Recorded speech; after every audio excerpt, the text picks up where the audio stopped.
Shunt trip breakers are designed to trip when voltage is applied to the trip coil, typically 120 volts in fire suppression systems. To troubleshoot the issue of the electrical equipment not de-energizing when the system is tripped, firstly, verify that the breaker is indeed a shunt trip type specifically designed for fire suppression applications. Not all breakers are shunt trip breakers, and using the wrong type will prevent the system from working as intended.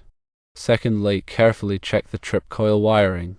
The white wire should be connected to the trip coil terminal, often labeled as TC, and the black wire should connect to the common terminal, usually labeled CLR.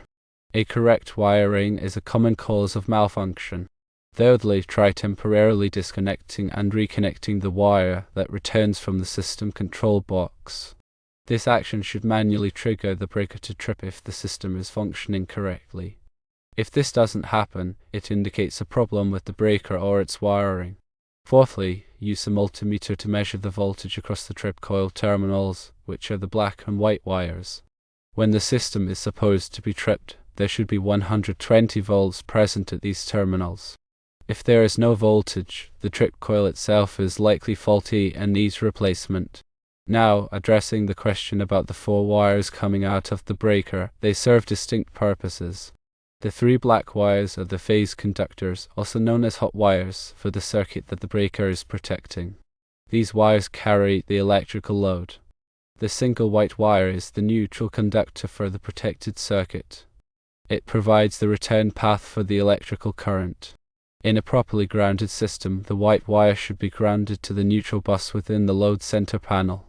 This grounding is crucial for safety and proper circuit operation. When the shunt trip breaker trips correctly, it should interrupt the flow of electricity through both the black or hot wires and the white or neutral wire.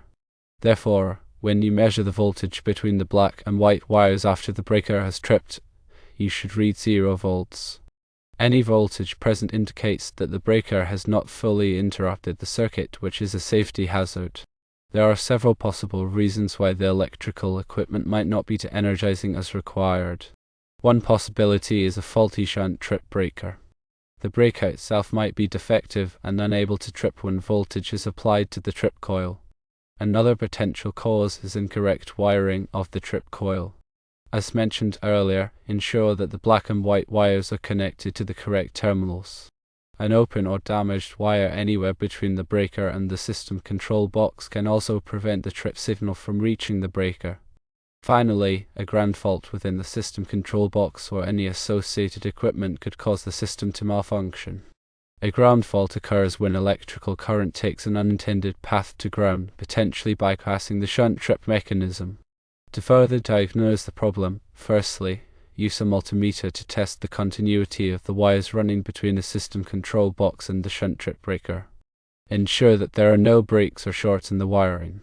Secondly, inspect the system control box for any signs of damage such as burnt components or loose connections.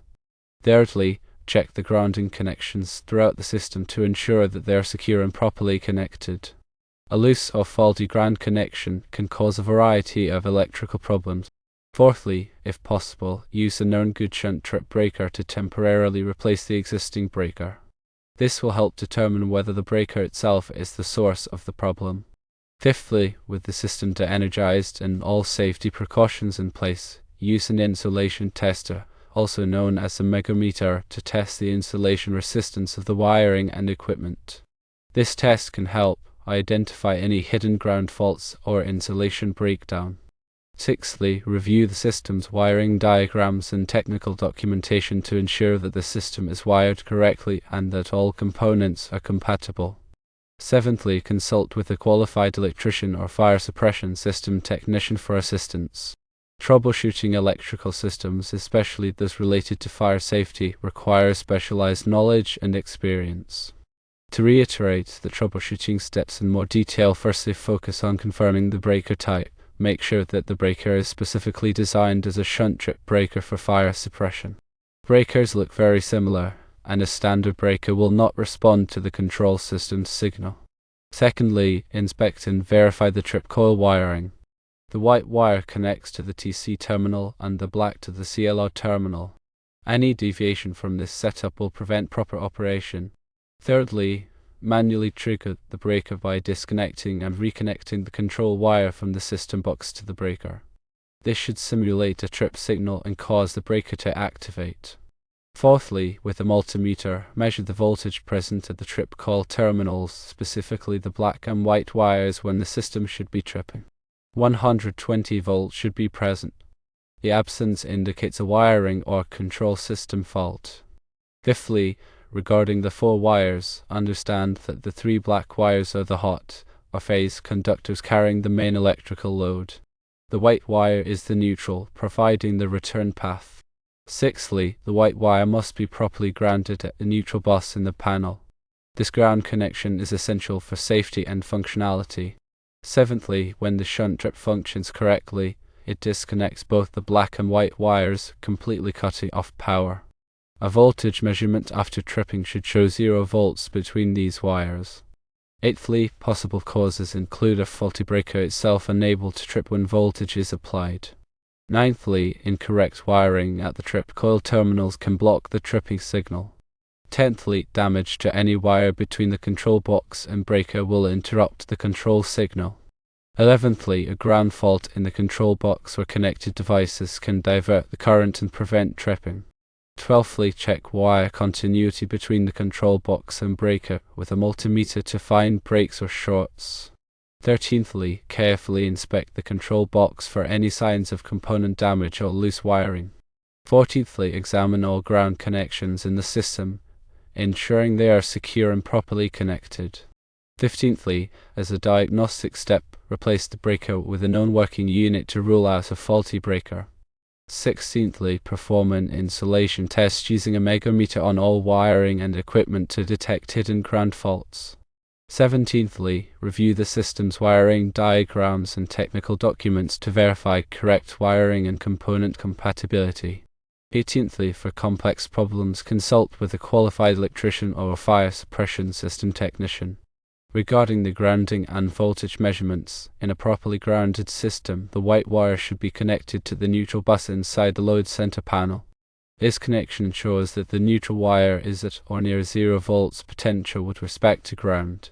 When the shunt trip breaker operates as designed, it interrupts the electricity supply to both the black hot wires and the white neutral wire. This complete interruption of current flow is essential for de-energizing the electrical equipment connected to the fire suppression system. After the breaker has tripped, measuring the voltage between the black and white wires should yield a reading of 0 volts. Any voltage present suggests that the breaker has not fully disconnected the circuit, indicating a possible fault within the breaker or related wiring. Possible causes for the non-functioning cut-off include, firstly, a defective shunt trip breaker. The internal mechanism of the breaker may be damaged or worn, preventing it from tripping when voltage is applied to the trip coil. Secondly, the trip coil wiring may be incorrect. The black and white wires may be reversed or connected to the wrong terminals, preventing the trip signal from reaching the breaker. Thirdly, there may be an open or damaged wire in the circuit between the breaker and the system control box. A break in the wiring will interrupt the flow of the trip signal. Fourthly, a ground fault in the system control box or associated equipment can cause the system to malfunction. A ground fault provides an alternate path for the electrical current, potentially bypassing the shunt trip mechanism and preventing the equipment from de-energizing. Troubleshooting electrical systems requires a systematic approach, and safety should always be the top priority. Firstly, always de-energize the circuit before working on any electrical components. Secondly, use appropriate personal protective equipment such as safety glasses and insulated gloves. Thirdly, if you are not comfortable working with electricity, consult a qualified electrician. The information provided is for general guidance only and should not be considered a substitute for professional advice. Additionally, to give more insight into the number of wires from the breaker, the 3 black wires are the phase conductors, also known as hot wires. These wires carry the electrical current from the power source to the load. In a 3-phase system, there are 3 separate phase conductors, each carrying a portion of the total electrical load. The white wire is the neutral conductor. It provides the return path for the electrical current. In a balanced three-phase system, the neutral wire carries little or no current.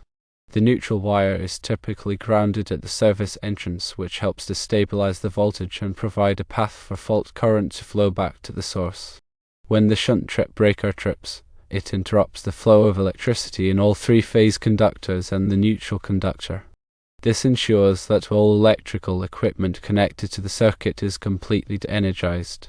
Remember to consult local electrical codes and regulations for specific requirements related to fire suppression systems and shunt trip breakers. Proper installation, maintenance, and testing are essential for ensuring the safety and reliability of these systems.